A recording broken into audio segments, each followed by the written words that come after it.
बुलढाणा जिल्ह्यातील नामांकित शहर, शिक्षण क्षेत्रात अव्वल असणारे देऊळगाव राजा येथे दिनांक 14 फेब्रुवारी 2019 रोजी शहीद पॅरा मिलिटरी सैनिक साहेबांना मानवंदना व श्रद्धांजली अर्पित करण्यात आली व तसेच शहीद सैनिक, वीरपत्नी, मातापिता यांचा गौरव पुरस्कार देण्यात आला।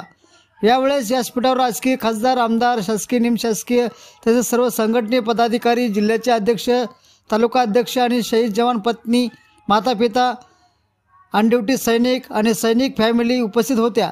या क्षणी माजी सैनिक किसान महा फेडरेशनचे प्रदेशाध्यक्ष पद्माकर चंदन शिवे यांनी सैनिकांच्या साहेबां तसेच माझ्या सैनिक वीर नारी, वीर माता, वीर पिता आणि माझे सैनिक पदाधिकारी यांचं पण मी अभिनंदन करतो। आजच्या 14 फेब्रुवारी 2019ला फिदाईन हमल्यामध्ये 44 जवान आपल्या पॅरामिलिटरीचे शहीद झाले, त्यांना मी विनम्र अभिवादन करतो। आणि आजच्या व्यासपीठी मी आपणास सांगू इच्छितो, मी महाराष्ट्र राज्य प्रदेशाध्यक्ष आणि ह्या नात्यानं मी तुम्हाला सांगतो, मी ज्यादा कोणत्या सिच्युएशन आणि ज्यादा गोष्टी सांगत नाही बसत।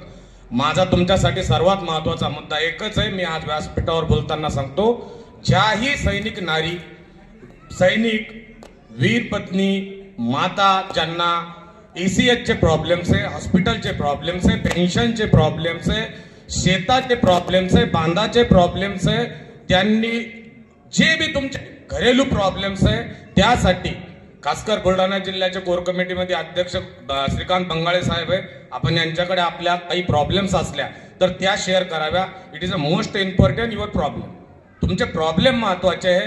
बाकी येणार प्रवक्ते येणार, ते बोलून जाणार आणि ते त्यांचं काम संपलं की पुन्हा जसं तसं होणार।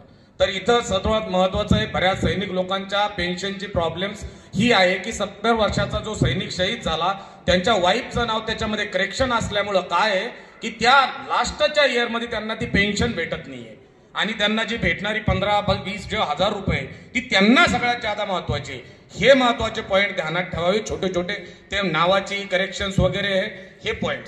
यानंतर मी आपणास सर्वप्रथम हा जो आयोजकांना प्रोग्राम ठेवला आणि सर्व माता भगिनी, वीर सैनिकाच्या पत्नींना जो सन्मान गौरव दिला त्याबद्दल मी ह्या आयोजक टीमचं आभार व्यक्त करतो। आणि यानंतर महाराष्ट्र राज्यामध्ये आपण कुठल्याही तुमचं एन्युअल शासकीय प्रॉब्लेम असन, कलेक्टर्स प्रॉब्लेम असन, गव्हर्नमेंट असन, आमदार खासदाराचं असन, पण ते संवैधानिक दायऱ्यात असावं। तुम्ही कोणत्याही टायमात मला कॉल करा, तुमचा प्रॉब्लेम सॉल्व्ह होईल या शंकाने। फक्त संवैधानिक दायऱ्यात असावं इतकंच मी बोलतो आणि यासाठीच मी आलो होतो। थांबतो।